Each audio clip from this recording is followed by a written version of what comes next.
آپ کے جامعہ نوریہ دارالعلوم بدائل میں حاضری کا موقع ملا. خوشی ہوئی اللہ تعالیٰ نے اس بستی کے اندر یہ مدرسہ یہاں پر قائم کیا. آپ حضرات کے دین سیکھنے اور سکھانے کے لیے اللہ تعالیٰ نے اس جگہ کا انتخاب کیا. یہ اللہ کا کرم اور اللہ کا فضل. دین کے سیکھنے کے لیے آپ کا انتخاب کیا. مدرسے سے باہر بہت سارے لوگ رہتے ہیں. ان میں اللہ تعالیٰ نے آپ چند لوگوں کو اس کام کے لیے منتخب کر لیا کہ آپ کو اپنے دین کے حصول کے لیے اللہ تعالیٰ نے متعین کر لیا. اس پر اللہ کا جتنا بھی شکر ادا کیا جائے وہ کم. کسی استاد کو بھیجیے باہر میں بچے شور کر رہے ہیں، شور کرنے سے وہ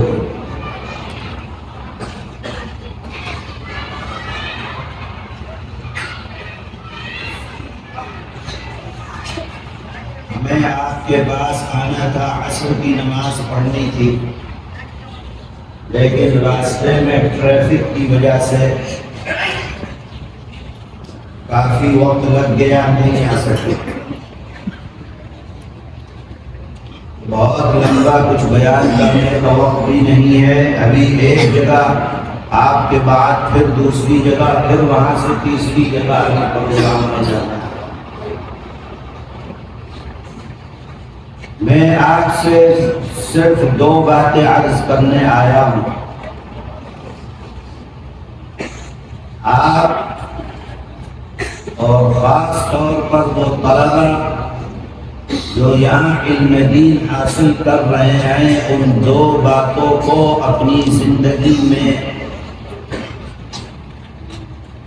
متعین کر لیجئے کہ ہم کو زندگی اسی کے مطابق گزارنی ہے. ہم سب اپنے آپ کو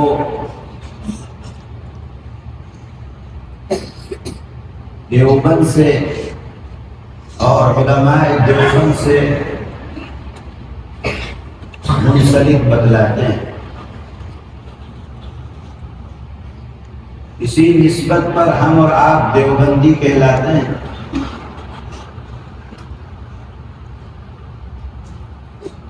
ہم سب کے روحانی باپ دارالعلوم دیوبند کے پہلے شاگرد، پہلے طالب علم شیخ الہند حضرت مولانا محمود حسن صاحب دیوبندی رحمت اللہ علیہ. نام سنا ہے آپ نے؟ جی. ہندوستان کے آزادی کے سلسلے میں جدوجہد اور قربانی دینے والوں میں شیخ الہند رحمت اللہ علیہ کا نام سب سے اوپر آتا ہے. تقریباً اپنی زندگی کے 50 سال شیخ الہند رحمت اللہ علیہ نے ملک کی آزادی کے لیے وقف کر دیا، ختم کر دیا. لمبی تفصیل ہے، میں اس وقت اس تفصیل میں نہیں جانا چاہتا. آپ طالب علم ہو، آپ خود اس چیز کو پڑھو گے. آزادی کے سلسلے میں شیخ الہند رحمۃ اللہ علیہ کو گرفتار کر کے مالٹا میں لے جا کر قید کر دیا. آپ نے سنا ہوگا. 4 سال تک وہاں پر قید رہے. یہ قید کی جو زندگی ہے یہ بالکل عمر کے آخری حصے کی ہے. 1919 میں وہاں سے رہا ہو کر ہندوستان آئے اور 1920 میں شیخ الہند کا انتقال ہو گیا. ساری زندگی کی جدوجہد، ساری زندگی کی محنت کوشش، اپنے آپ کو پورے طریقے سے وطن کی آزادی کے لیے ختم کر دیا.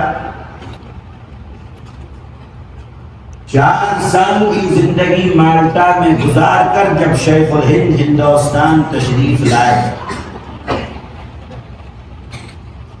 بہت بڑا مجمع لوگوں کا بمبئی پہنچا شیخ الہند کے استقبال کے لیے. بڑے بڑے علماء، آپ کے شاگرد، بڑے بڑے اس وقت کے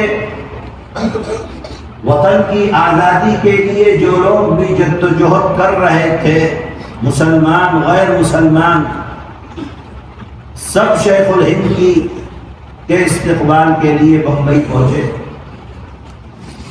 ایک بڑا مجمع بمبئی کے اندر اس دن تھا. اس سے بڑا مجمع کسی کے استقبال کے لیے بمبئی نے نہیں دیکھا تھا. شیخ الہند رحمۃ اللہ علیہ جب تشریف لائے، علماء کے درمیان انہوں نے بیان فرمایا کہ میں نے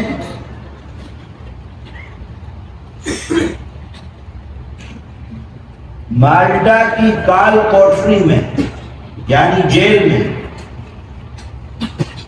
مسلمان کی تنزلی کیوں ہے، مسلمان کمزور کیوں ہے، مسلمان مضبوط کیوں نہیں ہے، اس پر غور کیا تو مجھ کو 2 وجہ میری سمجھ میں آئی. یہ 2 وجہ ہیں جس کی وجہ سے مسلمان بجائے اوپر جانے کے نیچے کی طرف جا رہا ہے.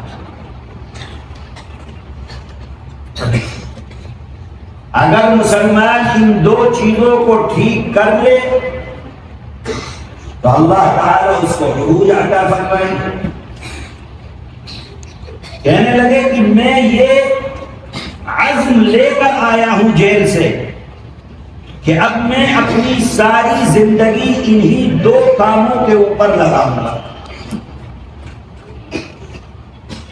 کیا سبق سیکھا 4 سال؟ کیا سبق سیکھا 4 سال کال کوٹری میں؟ کیا 2 سبق ملے شیخ الہند کو؟ فرمایا اس میں سے پہلا، مسلمان کا قرآن کریم سے دوری.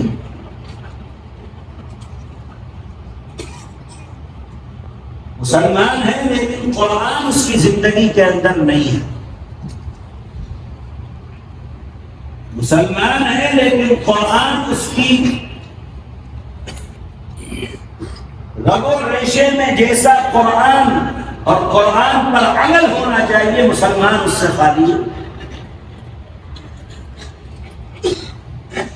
ہم آج اپنی کھلی آنکھوں سے دیکھتے ہیں کہ مسلمان قوم یعنی عمل تو چھوڑ دیجیے، وہ تو بات کی بات ہے کہ عمل ہوگا. قرآن کی تلاوت بھی نہیں کرتی ہے، قرآن کو پڑھتے بھی نہیں. ہزاروں نہیں، لاکھوں نہیں، کروڑوں کی تعداد میں ایسے مسلمان ملیں گے جنہیں سال بھر یہ توفیق نہیں ہوتی کہ قرآن کی تلاوت کریں. اور صرف تلاوت تک مسئلہ نہیں ہے، عمل قرآن پر، زندگی قرآن کے مطابق، صبح و شام اٹھنا بیٹھنا سب قرآن کے مطابق.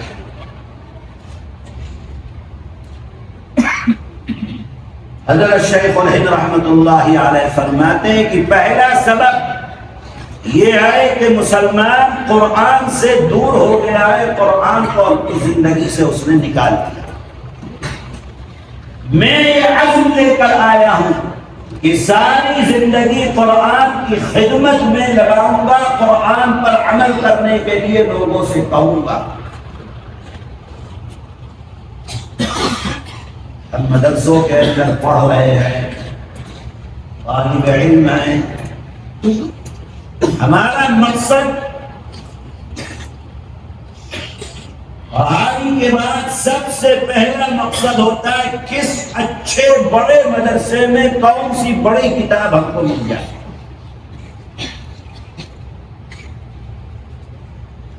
ہمارے دلوں سے، طلباء کے دلوں سے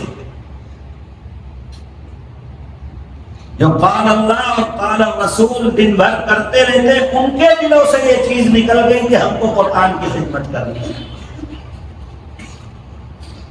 وہ یہ سمجھتے ہیں کہ بخاری، ترمذی، ابو داؤد اور جناب فقہ کی کتاب اور ہدایہ اور جلالین اور بڑی کتابیں ہم کو کیسے ملیں گی کس مدرسے کے اندر؟ کوئی ایک طالب علم بھی یہ نہیں بتلا سکتا کہ میں اپنے دل میں یہ جذبہ رکھتا ہوں کہ اگر کسی جگہ مکتب میں بیٹھ کر مجھے قرآن کی خدمت کرنے کو ملے گا تو میں اس کام کو کروں گا، کسی بڑے مدرسے کے اندر نہیں جاؤں گا۔ ایک طالب علم نہیں بتلا سکتا۔ اس کا مطلب یہ ہے کہ ہم قرآن سے دور ہوتے چلے جا رہے ہیں۔ حضرت شیخ الہند یہ بات 1919 میں فرما رہے ہیں، آج 100 سال گزر گئے، امت اور دور ہو گئی قرآن کریم سے۔ اے میرے طلباء، عزیز طلباء، یہ دین جو تم حاصل کر رہے ہو مقصد بناؤ کہ قرآن کی خدمت، یعنی لوگوں تک قرآن پہنچانا، سکھلانا، بتلانا، عمل کرانا، قرآن پر زندگی لے کر آنا، اپنی بھی اور دوسروں کی۔ اگر یہ مقصد ہے تو کامیاب ہو، اس کے علاوہ کوئی دوسرا مقصد ہے تو ناکام ہو۔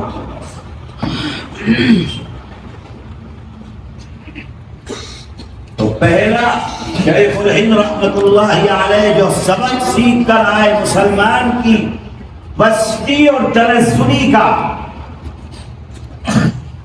وہ یہ ہے کہ قرآن سے دوری ہو رہی ہے، لہذا قرآن کے قریب کیا جائے۔